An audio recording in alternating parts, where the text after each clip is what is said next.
is the current affairs. Moments in current affairs today, slightly different. The time slightly different as well. However, we're going to get it done. We are extraterrestrial. Terrestrial. We are KNR. So, starting from the top and going right ahead. A judge warned in October that gangsters had infiltrated the Western Cape police structures, sparking two investigations into the claims. Now, a photograph of a possible gang suspect posing in an anti-gang unit vehicle has surfaced, and it's also being investigated. The photograph shows a man making hand signals and sitting in the driver's seat of a clearly marked anti-gang unit bakkie. The photo was apparently taken in Kleinvlei, a suburb of Cape Town, that was referred to in a recent and unprecedented High Court judgment that details allegations of gangsters infiltrating police in the Western Cape. It is understood that the photograph, if legitimate and not manipulated in any way, may not have been linked to any official police operation, hinting at something dubious. This is under investigation. A 16-year-old boy who escaped from an illegal initiation school 2 weeks ago is living in fear of being attacked by those who completed the rite of passage. The teen, who cannot be identified for his safety, said he was lured to the initiation school by a friend who had often teased him for being a boy. But 2 weeks later, he and two others ran away due to being starved, among other things, which he would not reveal. Not completing the rite of a passage means that I am a threat to its secrecy. During our escape, we were pursued by a group of about 4 men who could see, based on how we were dressed, that we had escaped. They gave chase and kept calling others to help them in the chase after us. I was so scared, he said, in the presence of his mother and grandmother. A lot of people who protect the culture know that I am back, and that is not acceptable here.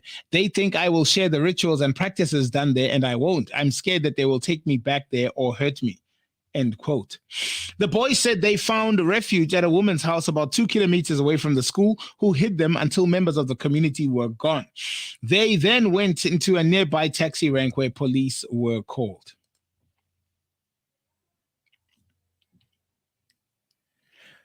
Andre Tereta has resigned as the CEO of the beleaguered Eskom.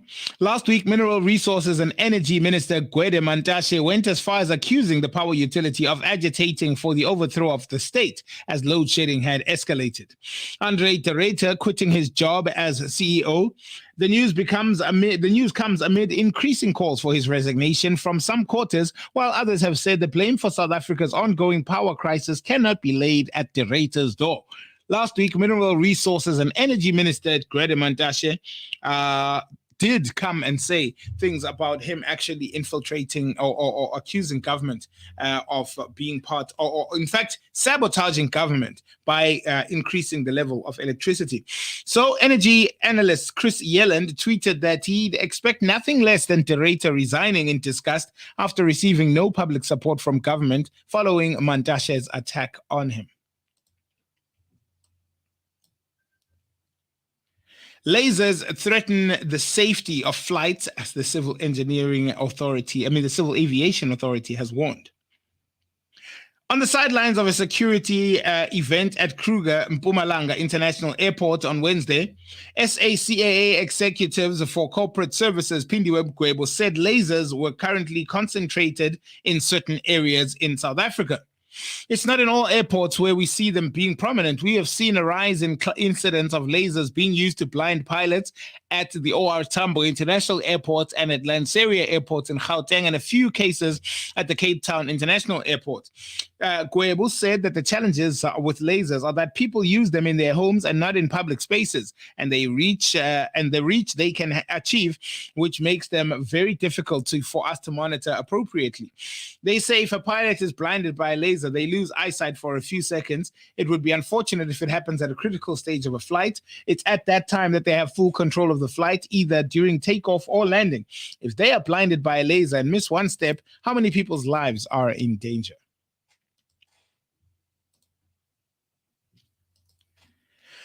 Bongani Fasi shared the clip of Gemma showing off her skills and vocals on Twitter.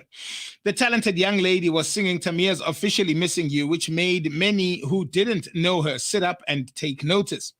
Grammy Award winner DJ Black Coffee and Mzansi singer-rapper Gigi Lemaine were also spotted gushing over Gemma's flawless vocals, giving her a cosign for the rendition of the song. Yes, oh yes, the legacy continues. This makes me happy. In an interview last year, the singer explained how she was related to the late musical icon Brenda Fassie. The question that I always get asked a lot would be, are you related to Brenda Fassie? The answer is actually yes, I am. She's an aunt of mine. Unfortunately, I never really got the opportunity to meet her, and she'd already passed away when I was only about 5 or 6 years old. I remember seeing my dad on TV with her, but it only really clicked with me in the past year, since I started being involved in the music industry. One of my close friends told me to change my name to Gemma Fassi because it would gain more traction, and it could be my Sasha Fierce moment by stepping into the new persona and making it my own. Shout out to her. And I think sometime later on in the program, we'll be able to play you that clip that everybody went over. Her voice is amazing, by the way. This is KNR. Radio according to you.